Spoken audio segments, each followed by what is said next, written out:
शहरियत कानून पर रोक लगाने से सुप्रीम कोर्ट ने इनकार कर दिया है। हालांकि एक्ट की आईनी हैसियत का जायजा लेने के लिए अदालत तैयार हो गई है। उधर जामिया मिलिया इस्लामिया में पुलिस कार्रवाई के मामले पर दिल्ली हाई कोर्ट समाअत के लिए तैयार हो गया है। दिल्ली में सलामती दस्ते और खुफिया महकमा हाई अलर्ट पर है। इन सब के बीच कई जगहों पर शहरियत कानून के खिलाफ एहतजाज की भी खबर है।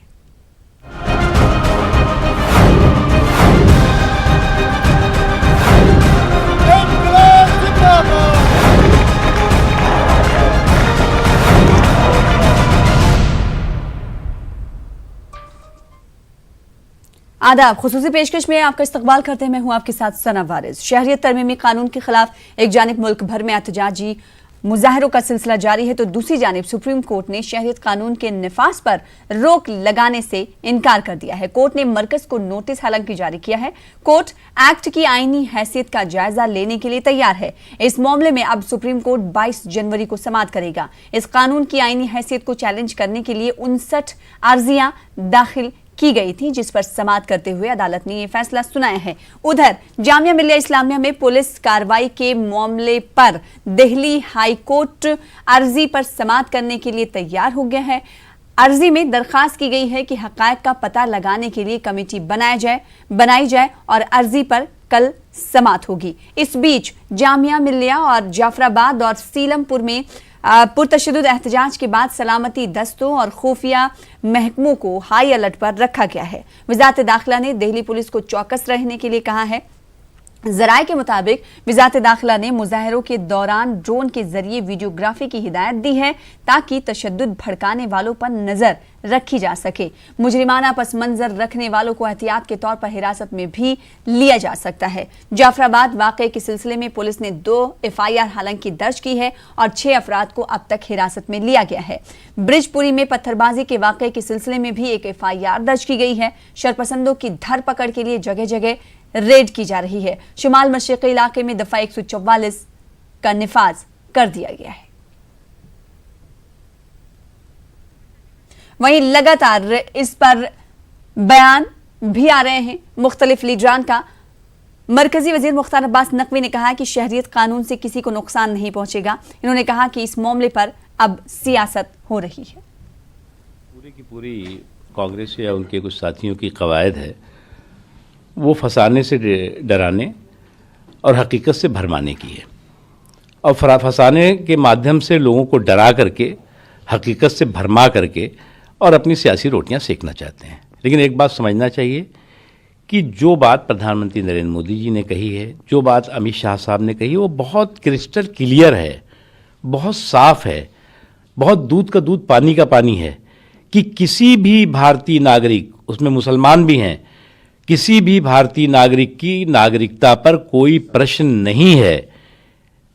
किसी भी तरह के भारतीय नागरिकों की नागरिकता पर कोई खतरा नहीं है। उनके संवैधानिक, उनके सामाजिक, उनके जितने भी अधिकार हैं, धार्मिक, सभी अधिकार पूरी तरह से सुरक्षित है। अब जो लोग इस तरह की अफवाहें उड़ा रहे हैं, जो गैर जिम्मेदारी का व्यवहार कर रहे हैं, जो समाज में बिखराव और टकराव पैदा करके सियासत की दुकानें चलाना चाहते हैं, वो देश का नुकसान भी कर रहे हैं, अपना भी नुकसान कर रहे हैं और देश के सौहार्द और भाईचारे का भी नुकसान कर रहे हैं। उनसे मिल करके माननीय राष्ट्रपति जी से हम लोगों ने जो अभी सिटीजन अमेंडमेंट किया गया एक्ट में अमेंडमेंट बिल ला करके, उसके संबंध में हम लोगों ने बहुजन समाज पार्टी की तरफ से ये बात रखी कि ये गलत है और ये विघटनकारी है। ये प्रियम्बल और आर्टिकल 14 और 21 का वायलेशन हो रहा है इसमें, इसलिए इसको वापस लिया जाना चाहिए। इसमें आप स्टेप लीजिए जिससे कि इसको वापस लिया जाए। और आज पूरे देश में इसको लेकर के एजिटेशन हो रहा है। जो पुलिस की एट्रॉसिटीज़ हुई हैं इनोसेंट स्टूडेंट्स के ऊपर, चाहे वो जामिया मिलिया हो, चाहे वो अलीगढ़ मुस्लिम यूनिवर्सिटी हो, चाहे लखनऊ में नदवा हो, चाहे मऊ में हो, या पूरी कंट्री में जहाँ जहाँ भी एजिटेशन हो रहा है और जिस तरीके से लाठीचार्ज और उनको घायल किया गया, तो उसके खिलाफ भी हम लोगों ने रिक्वेस्ट की कि उसके खिलाफ एक्शन होना चाहिए। उन लोगों के खिलाफ एक्शन करने के लिए एक जुडिशल इसमें इंक्वायरी बैठा ली जाए और जुडिशल इंक्वायरी करके उसमें जो दोषी लोग हैं उनको सजा दी जाए। ये जो काला कानून है सिटीजनशिप अमेंडमेंट एक्ट, इसको महामहिम राष्ट्रपति जी सरकार को कहें कि इस कानून को रिपील किया जाए, इसको रद्द किया जाए। दूसरी हमारी डिमांड, जो जामिया मिलिया इस्लामिया यूनिवर्सिटी में जिस तरीके से पुलिस की बर्बरता हुई और वहाँ लाइब्रेरी के अंदर घुस करके जो अटैक हुआ, उसकी न्यायिक जांच हाई लेवल जुडिशियल इंक्वायरी की मांग की है। जी हम लोग तो AJYCP से है, यानी कि आसाम जातीयतावादी युवा छात्र परिषद, और हमारा मांग ये है कि ये जो अमेंडमेंट बिल अभी लो हो गया, ये जो अमेंडमेंट एक्ट है, ये एक्ट सरासर भारत की जो संविधान है, गणतंत्र का जो प्रिंसिपल है उसका खिलाफ है, संविधान का खिलाफ है। विदेश से बहुत सारे फॉरेनर्स आएंगे और हमारा जो आसाम का डेमोग्राफी है, जो हमारा संस्कृति है, भाषा है, उसका ऊपर बहुत बड़ा सा एक थ्रेट होगा। इन शहरियत कानून के को लेकर सुप्रीम कोर्ट में अर्जियां दाखिल की गई थी, जिस पर सुनवाई हो रही है, तो दूसरी तरफ लगातार मुजाहरों का सिलसिला भी जारी है। हैदराबाद यूनिवर्सिटी कैंपस में बीती शब मशल जुलूस निकाला गया। मुजाहिरीन शहरियत कानून को वापस लेने का मुतालबा कर रहे थे। वो पूरे मुल्क में NRC के निफाज की तजवीज़ को भी मुस्तरद करते हैं। मुजाहिरीन ने दिल्ली, अलीगढ़, उत्तर प्रदेश समेत दिगर रियासतों में तालीमी इदारों में तलबा पर हुई पुलिस की कार्रवाई की मजम्मत कर रहे हैं और पुलिस के खिलाफ कार्रवाई का मुतालबा कर रहे हैं।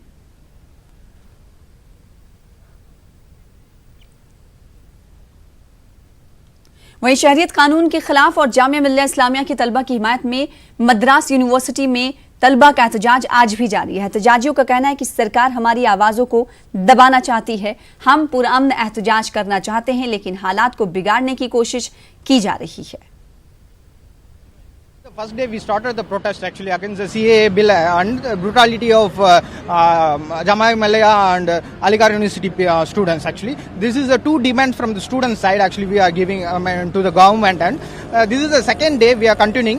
Yesterday night universities announced the holiday for the students actually. So most of the people thought that this protest will not continue actually. But we people stayed in 25 people stayed back in the universities and continued. Taliban की तरफ से लगातार शहरियत कानून के खिलाफ एहतजाज किया जा रहा है। वहीं सियासी पार्टियां भी एहतजाज रैली कर रही हैं। आज मगरबी बंगाल की वजीर आला ममता बनर्जी की रैली का तीसरा दिन है। कल भी कोलकाता में इन्होंने एहतजाजी रैली की थी। रैली में ममता बनर्जी के साथ भारी भीड़ देखी गई थी। आज बीजेपी की जानिब से भी कोलकाता में रैली मुनक्किद होने वाली है। बीजेपी का कहना है कि ममता बनर्जी शहरियत तरमीमी कानून के सिलसिले में आवाम को गुमराह कर रही हैं। और इसी सिलसिले में मजीद बातचीत करेंगे। हमारे साथ हमारी नुमाइंदा कोलकाता से शबाना एजाज जुड़ रही हैं। शबाना, गुज़िश्ता 2 दिनों से हम देख रहे हैं कि लगातार रैली मुनक्किद कर रही हैं ममता बनर्जी, और आज उनकी रैली का आखिरी दिन है। आज किन किन रास्तों से होते हुए उनकी रैली जाएगी और आज किस तरह से वो गरजने वाली है? बिल्कुल, आज ममता बनर्जी की रैली का आखिरी दिन है। 16 दिसंबर से उन्होंने अपनी रैली की जो है वो शुरुआत की थी और आज जो है वो हावड़ा से बर्मन रोड होते हुए कोलकाता के ही धर्मतला इलाके में जहां हम अभी मौजूद हैं, ये रैली का एंड पॉइंट है और यही ममता बनर्जी जो है वो खिताब भी करेंगी। इसके लिए बड़ा सा मंच बनाया गया है, लेकिन हम अभी वो मंच आपको नहीं दिखा सकते। बिल्कुल हमारे बाजू में है, लेकिन हम दिखा नहीं सकते क्योंकि ये अभी पूरा पब्लिक प्लेस है। धर्मतला जो है वो एक बहुत ही बिजी इलाका होता है, तो अभी जो है यहाँ गाड़ियों की आमदरफ्त जो है वो बंद नहीं की गई है, जिसकी वजह से हम उस मंच तक नहीं जा पा रहे हैं। लेकिन यही मंच बनाया गया है, ये पूरा इलाका जो है वो लोगों से भर जाएगा। जिस तरह से ममता बनर्जी की रैली में भीड़ हो रही है, आज भी, क्योंकि आज आखिरी दिन है, आज भी भारी भीड़ होने की उम्मीद है। लेकिन साथ ही साथ अहम बात यह है कि आज यौम अक़लियती है, लेकिन इस मौके पर किसी भी समाजी तंजीमों को, क्योंकि आज ममता बनर्जी की रैली है, हावड़ा से जो है वो कोलकाता के धर्मतला इलाके तक आएंगी, तो आज जो है किसी भी समाजी तंजीमों को किसी भी तरह की रैली करने की इजाज़त नहीं दी गई है। शायद उस तरह की रैलियों को जो है वो पुलिस के लिए संभालना जो है वो बहुत मुश्किल होता, ये भी वजह हो सकती है। लेकिन आज ऐसी किसी भी समाजी तंजीम की जानिब से आज कोलकाता शहर में, हालांकि मालदा और मुर्शिदाबाद में एहतजाजी रैली की जा रही है, लेकिन कोलकाता शहर में आज किसी भी तंजीम की जानिब से कोई भी प्रोग्राम जो है वो मुनक्किद, रास्ते पर कोई भी प्रोग्राम मुनक्किद नहीं किया गया है। तो आज ममता बनर्जी की रैली के आखिरी दिन है। अब देखना यह है कि जिस तरह से वो लगातार 2 दिनों से बोल रही हैं, आज आखिरी दिन वो आवाम से क्या खिताब करती हैं और आज के आखिरी दिन में उनके पास कहने के लिए क्या कुछ खास होगा। खास इसलिए कि ममता बनर्जी बोल रही हैं जारी हैं और इस बीच सुप्रीम कोर्ट में शहरियत कानून को लेकर अर्जी दाखिल की गई और जिस पर सुप्रीम कोर्ट ने समाअत किया है। इस पूरे मामले पर बातचीत करेंगे। हमारे साथ हमारे नुमाइंदे खुर्रम शहजाद दिल्ली से जुड़ रहे हैं। खुर्रम शहजाद, शुरुआती तौर पर जब समाअत हुई, सुप्रीम कोर्ट ने कानून पर स्टे लगाने से, रोक लगाने से सीधे तौर पर इनकार कर दिया। ऐसा मान लिया जाए कि राहत है केंद्र सरकार के लिए, मरकजी सरकार के लिए, लेकिन एक चुनौती भी मरकजी सरकार के सामने है क्योंकि जवाब दाखिल करना होगा 22 जनवरी तक मरकजी सरकार को। आज अदालत में क्या कुछ तफसील से हुआ, बताइए।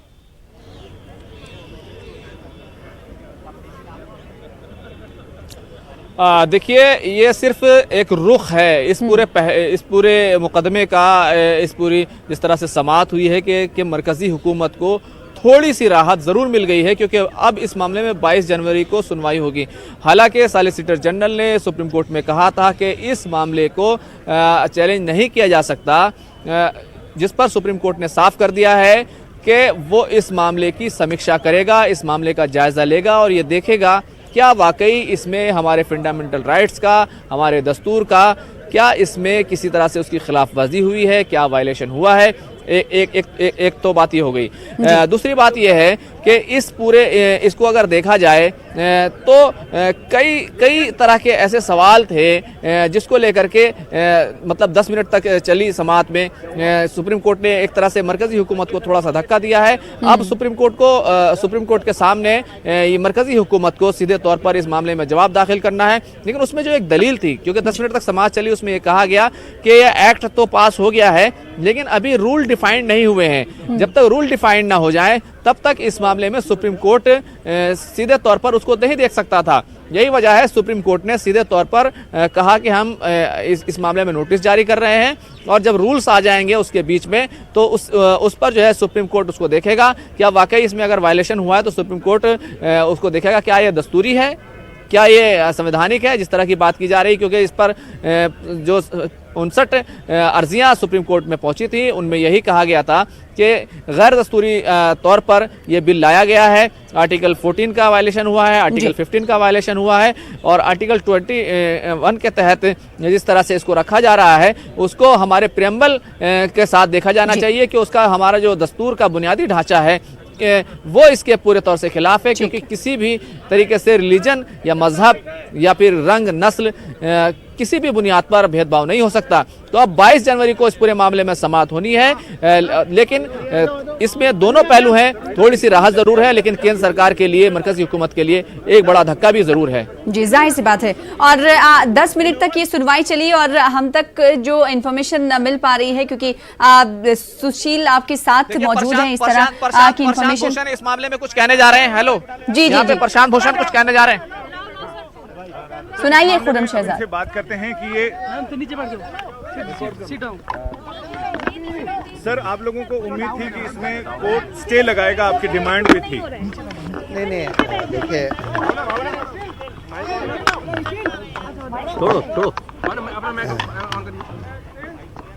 कि आज सुप्रीम कोर्ट ने ये जो करीब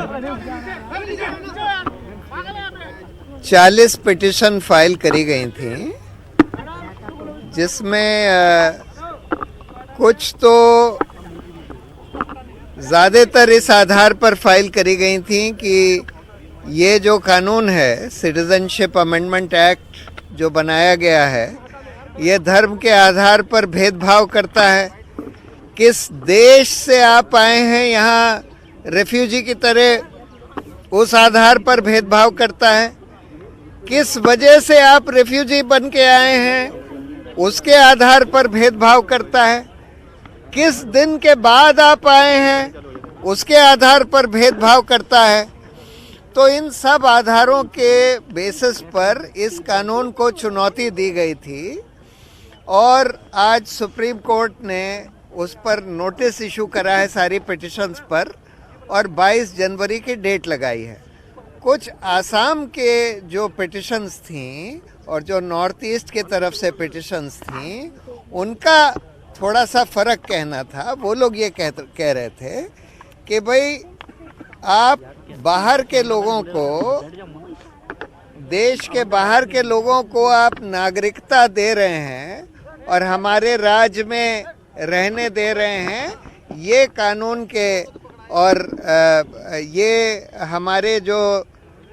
हमारी जो एथनिक आइडेंटिटी है नॉर्थ ईस्ट की, जिसके आधार पर आसाम में एजिटेशन चला था, उसके खिलाफ है। तो आज कोर्ट ने नोटिस इशू किया।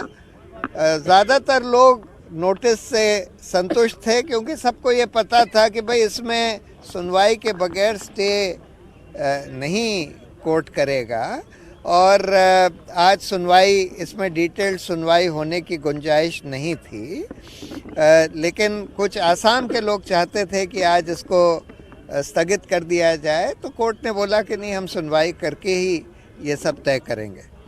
So today about 40 petitions that had been filed by various organizations challenging the Citizenship Amendment Act, and some of them had also challenged the passport rules and the foreigners rules, which provide for grant of citizenship to refugees fleeing religious prosecution from particular religious communities as well as from only 3 countries and who came to India before December 2014. This Amendment Act and the foreigners rules and the passport rules were challenged, and the court has issued notice on all these petitions and will hear it on 22nd January. The petitions were challenging this act and the rules on the ground that they are discriminatory on multiple grounds. Firstly, it discriminates on the basis of religion. It only allows persons from certain religions to be given citizenship. Secondly, it discriminates on the basis of the countries from which these persons have come. It only mentions 3 countries, doesn't mention other neighboring countries like Sri Lanka, Myanmar, Tibet, etc. It says that only those fleeing religious prosecution, not other kinds of ethnic prosecution, etc., would be allowed citizenship. And it also fixes a cut-off date of December 2014, which is also arbitrary. So it had been challenged on all these grounds. Now, most petitioners were satisfied with the issue of notice because everybody knows that this matter, in such matters, court won't stay a law unless there is a somewhat detailed hearing on this. But some of the people who were from the northeast wanted a stay, but the court said that we can't do it unless we have a detailed hearing, which will hopefully now be done on the 22nd of January. Okay. Thank you. Court की proceedings पर आज रोशनी डाल रहे थे और हमारे नुमाइंदे खुर्रम शहजाद लगातार हमारे साथ बने हुए हैं और उनके हमरा सुशील पांडे भी मौजूद हैं। खुर्रम, सुशील से ही पूछेगा कि फौरी तौर पर सुप्रीम कोर्ट ने राहत तो मरकजी सरकार को दे दी, लेकिन प्रशांत भूषण की हम बात सुन रहे थे, उनकी तरफ से ये कहा गया कि जो अर्जी गुजार थे वो कहीं ना कहीं आज के फैसले से सुप्रीम कोर्ट के मुतमईन नजर आए। उन्हें ये मालूम था कि इस तरह का फैसला सुप्रीम कोर्ट का हो सकता है, लेकिन मरकजी सरकार के सामने 1 महीने का वक्त दिया गया है जो कि चुनौती भरा हो सकता है।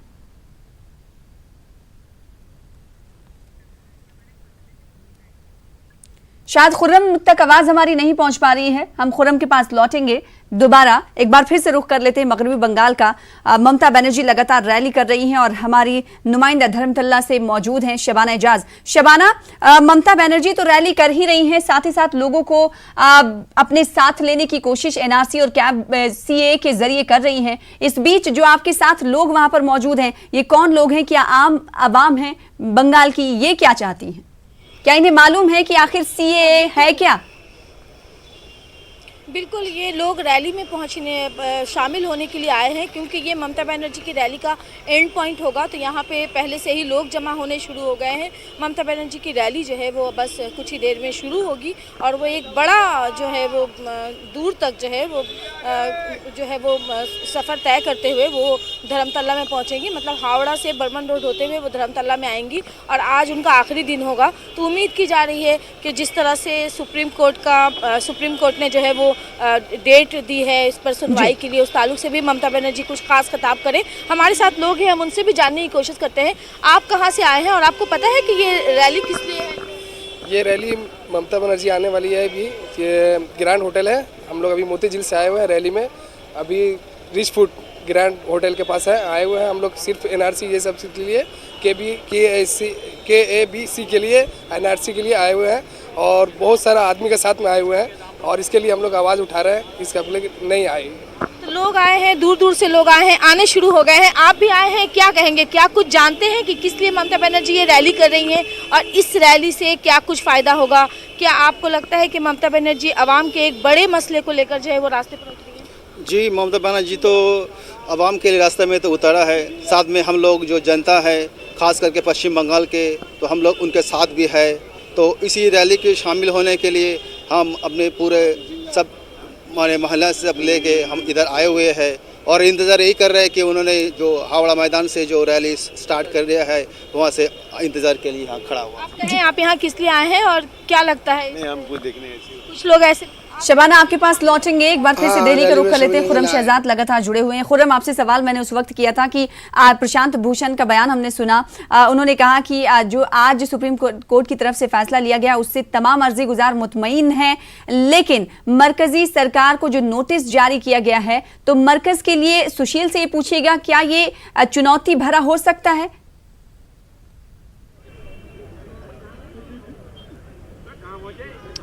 देखिए, मेरे पास अभी सुशील मौजूद नहीं है, वो कहीं गए हुए हैं। मैं अपने कैमरामैन से कहूंगा कि अगर सुशील हमारे रिपोर्टर यहाँ पर हों तो उनको हमारे साथ जरूर जोड़ने की कोशिश करें। लेकिन मैं आपको ये बता दूं कि तमाम जो अर्जी गुजार थे वो इस बात को लेकर मुतमईन थे क्योंकि सुप्रीम कोर्ट ने इस मामले में डिटेल्ड हियरिंग करने के लिए कहा है और वो ये मानते हैं कि जिस तरह से नोटिस जारी किया गया है वो वाकई ठीक हुआ है क्योंकि इस मामले में जिस तरह से पूरे एक्ट को जो लोकसभा से पास होकर आया हो, जिस पर राज्यसभा से पास होकर आया हो और बहस हुई हो, उसमें डिटेल हियरिंग होनी चाहिए। सुशील हमारे साथ मौजूद हैं। सुशील, कितना अब इस मामले में आगे क्या कुछ होने वाला है? क्योंकि जिस तरह से देखा जाए तो कहीं ना कहीं सुप्रीम कोर्ट इस पूरे मामले की समीक्षा के लिए तैयार जरूर हो गया है। जी बिल्कुल, देखिए खुर्रम, साफ तौर से सुप्रीम कोर्ट फिलहाल केंद्र सरकार के इस कानून की वैधता को अब तय करेगा और केंद्र सरकार ने इसीलिए जो 59 याचिकाएं थी जिनमें से तुरंत उन याचिकाओं पर फिलहाल संवैधानिक रूप से रोक नहीं लगाई जा सकती थी। फिलहाल ये केंद्र सरकार के लिए एक बड़ी राहत जरूर है क्योंकि उस कानून पर सुप्रीम कोर्ट ने अभी कोई रोक नहीं लगाई है, यानी कि कानून जस का तस बरकरार है। लेकिन इस बीच सुप्रीम कोर्ट ने केंद्र सरकार से यह कहा है कि वो 22 जनवरी से पहले अपना जवाब दाखिल करेंगे और केंद्र सरकार को भी सुप्रीम कोर्ट में अपना जवाब दाखिल करके उनको ये सुशील, इस मामले में क्या सॉलिसिटर जनरल ने यह कहा कि संवैधानिक तौर पर इस पूरे एक्ट पर सुनवाई नहीं हो सकती, इस पर अभी रोक नहीं लगाई जा सकती, क्या ऐसा सुप्रीम कोर्ट में कहा था? जी बिल्कुल, देखिए एजी ने साफ तौर से पहले तो यही कहा कि जो याचिकाएं दाखिल की गई हैं उन याचिकाओं को खारिज किया जाना चाहिए और ये कहा कि संवैधानिक रूप से फिलहाल इन याचिकाओं पर सुनवाई नहीं की जा सकती है क्योंकि कानून बनाया गया है। चूंकि ये लोगों का संवैधानिक अधिकार है आर्टिकल 32 के तहत कि अगर उन्हें किसी भी प्रकार से किसी भी देश में हो रही समस्या पर दिक्कत है तो वो सुप्रीम कोर्ट का दरवाजा खटखटा सकते हैं। लेकिन अटॉर्नी जनरल बार बार ये कह रहे थे कि इस पर सुनवाई नहीं की जा सकती है, लेकिन बावजूद इसके देश की सबसे बड़ी अदालत ने केंद्र सरकार को नोटिस जारी किया और केंद्र सरकार से उनका जवाब मांगा। अब सुशील, एक बात इसमें यह सामने आई कि क्योंकि एक्ट तो बन गया है लेकिन इसमें क्या डिटेल्स के रूल्स बनने बाकी हैं? ये टेक्निकल दिक्कत थी या कुछ और टेक्निकल दिक्कत थी जिस पर फौरी तौर पर सुप्रीम कोर्ट ने कहा कि नहीं, हम अभी नोटिस जारी कर रहे हैं? और खासतौर से असम के लोगों का रुख क्या इस पूरे मामले में अलग तरह से नजर आया? जी देखिए, साफ तौर से इस पूरे जो कानून को ड्राफ्ट किया गया है, इस कानून में कुछ अभी भी कुछ दिक्कतें हैं जिसको सरकार पार करेगी और पूरा करना भी है। लेकिन असम की तरफ से जिस तरह याचिकाएं दाखिल की गई, उनकी तरफ से ये कहा गया था कि 1965 में एक एक्ट बनाया जा चुका है असम के लोगों को, जो फॉरेन ट्रेडर्स हैं उनके लिए, और इस बाबत इस कानून का कोई औचित्य नहीं बनता। लेकिन जो ये कानून केंद्र सरकार का है, वो कानून साफ साफ बार बार ये कह रहे हैं गृह मंत्री कि ये नागरिकता देने का कानून है, नागरिकता लेने का कानून नहीं है। इसमें वो सुशील से ये भी पूछेगा, जब नोटिस जारी किया गया है मरकजी सरकार को, तो क्या ये नोटिस का जवाब दाखिल करना मरकज के सामने चुनौती भरा हो सकता है?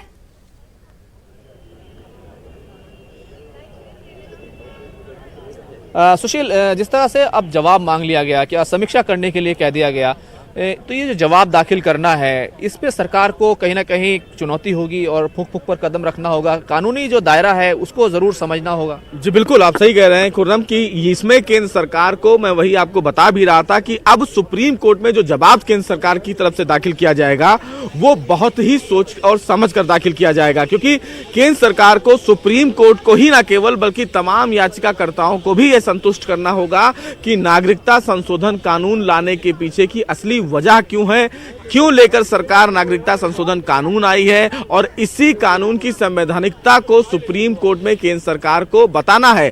केंद्र सरकार को अपना पल्ला बहुत भारी रखना होगा ताकि वो सुप्रीम कोर्ट को ये संतुष्ट कर पाए कि देश भर में नागरिकता संशोधन कानून क्यों लाया गया है, और यही सुप्रीम कोर्ट में बताना होगा मरकजी सरकार को। एक बार फिर से रुख कर लेते हैं मगरबी बंगाल का, हमारे साथ हमारी नुमाइंदा शबाना एजाज जुड़ रही है, उस मकाम पर मौजूद है जहां से कुछ दूरी पर रैली का इनेकाद किया गया है और वहां पर ममता बनर्जी पहुंचेंगी, फिर रैली से खिताब करेंगे।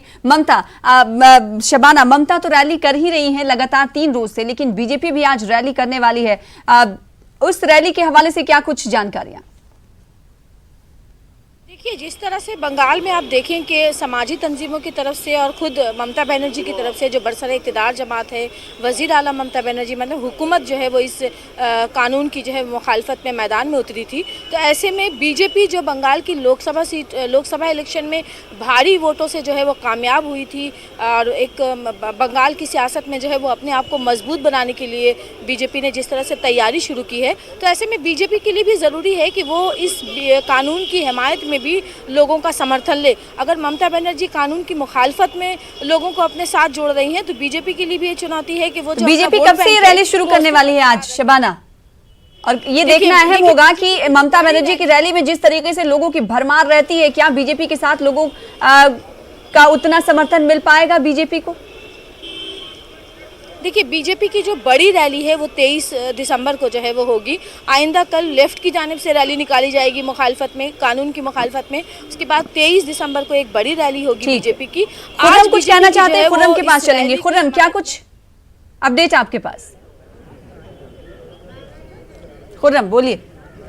देखिए, मैं आपको इस पूरे मामले के 2 पहलू बताना चाहता हूं। एक पहलू वो है जिसमें जो तमाम अर्जियां सुप्रीम कोर्ट में आई थी, उसमें ये कहा गया था कि ये गैर दस्तूरी है, आर्टिकल 14, 15 और 21 के खिलाफ है। लेकिन एक दूसरा पहलू जो है वो असम से जुड़ा हुआ है। असम की तरफ से जो पिटीशन आई है, उनकी पिटीशंस में इसको गैर दस्तूरी होने के साथ साथ एक दूसरा पहलू ये है कि वो लोग कह रहे हैं कि असम में सरकार गैर मुल्कियों को, विदेशियों को बसाना चाहती है। तो ये एक अलग तरह का पहलू है जो असम को लेकर है, क्योंकि वहां पर एनआरसी हो चुकी है। 19 लाख लोग एनआरसी में शामिल नहीं हुए हैं, जिसमें से 4.5 लाख लोगों ने अप्लाई ही नहीं किया था। 15 लाख में से 4.5 लाख मुसलमान हैं, 11 लाख के करीब जो है गैर मुस्लिम हिंदू और दूसरे लोग शामिल हैं। तो ये एक बड़ा सवाल है। तशद्दुद कल बरपा हुआ था, वहां पे क्या कुछ हालात बनी हुई है? खुर्रम, जल्दी से बता दीजिए।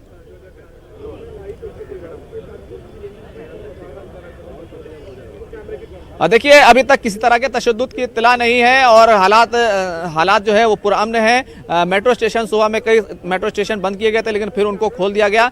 एहतजाज होने अभी तक इस तरह की खबर नहीं है कि वहाँ पे बहुत ज़्यादा एहतजाज हो रहा है। हालांकि कई इलाकों में, शिवपुरी जैसे इलाकों में वजारत दाखिला की तरफ से अलर्ट के तौर पर वहाँ पर दफ़ा 144 लगाई गई है और एक तरह की एडवाइजरी भी जारी की गई है, जिसमें कहा गया है कई इलाकों लॉ एंड ऑर्डर की सूरत हाल को बरकरार रखने के लिए लगातार सिक्योरिटी बलोची दस्ता चौकस है। इस बीच लोग मुजाहरे भी कर रहे हैं, अपने आवाज को बुलंद कर रहे हैं। शबाना, आपका शुक्रिया अदा करना चाहेंगे, साथ ही साथ खुर्रम शहजाद आपका भी शुक्रिया अदा करना चाहेंगे फिलहाल हमारे साथ जुड़ने के लिए। बहुत बहुत शुक्रिया। इसी के साथ मुझे दीजिए इजाजत। आदाब।